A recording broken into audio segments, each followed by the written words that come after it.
Hello, this is a level 2 song. It's about playing power chords in drop D tuning. So first we're going to look at tuning the guitar down to drop D, and then we'll get playing with some power chords. To start off with, I'm in standard tuning. It's my E5 power chord.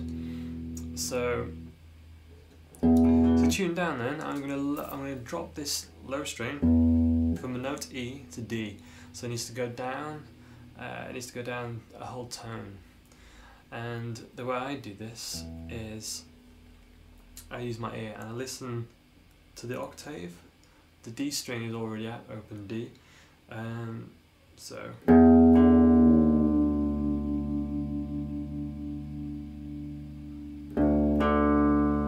you can hear that they're both now D. Another way of doing that, by the way, if you're back up in standard again, if you know how to tune from one string to the next by playing the 5th fret, so if I played the 5th fret on the lowest E string, that sounds the same as the next string open. What you can do is, instead of playing 5th fret for standard, you play the 7th fret for drop D. So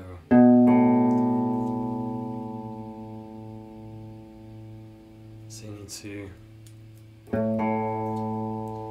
make sure the 7th fret sounds the same as the open A string, and that will put you in drop D. Okay, so a common use of drop D tuning is in rock and metal, and the reason for that is because power chords are so commonly used in those styles. It makes it easier to play power chords. So, like the lesson on power chords, we play power chords with 3 fingers like this.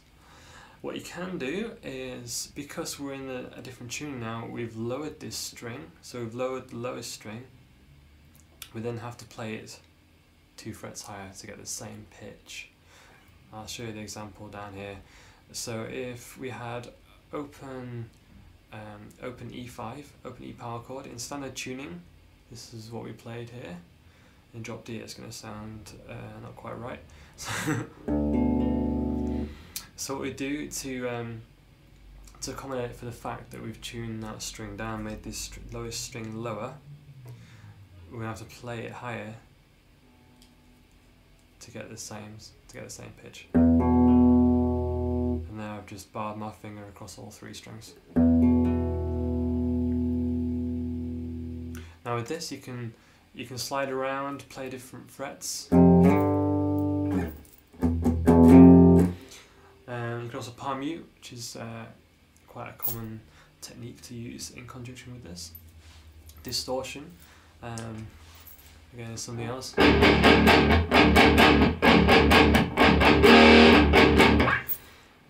For simple riffs.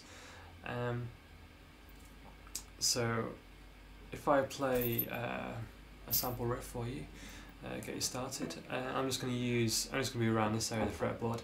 I'm going to use open strings, 1st fret, maybe 3rd fret, maybe 4th. Go for whatever sounds good to you, really. I know in like a lot of metal songs that tend to be a bit more chromatic, so they don't tend to stay within one key so rigidly. You tend to do a lot of moving through the notes chromatically, go up and down scales. So yeah, I'll play a little sample for you.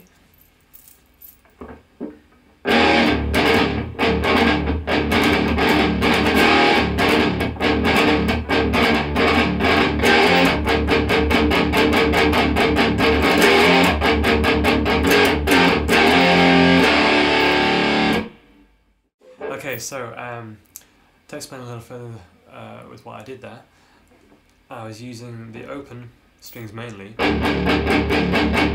lot of palm muting going on, and I used the 1st fret and the 3rd fret, so part way through the riff.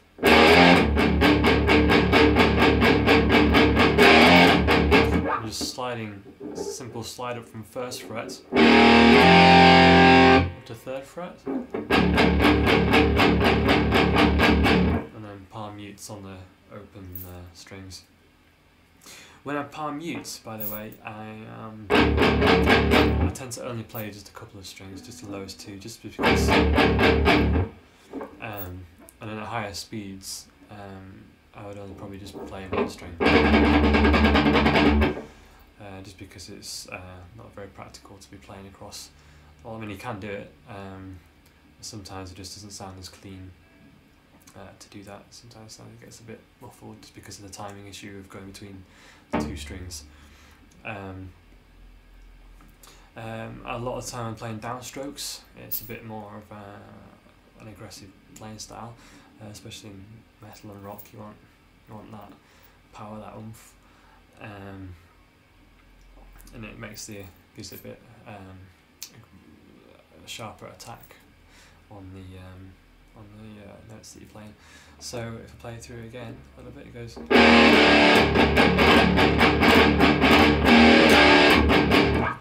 Like that, and then move from the.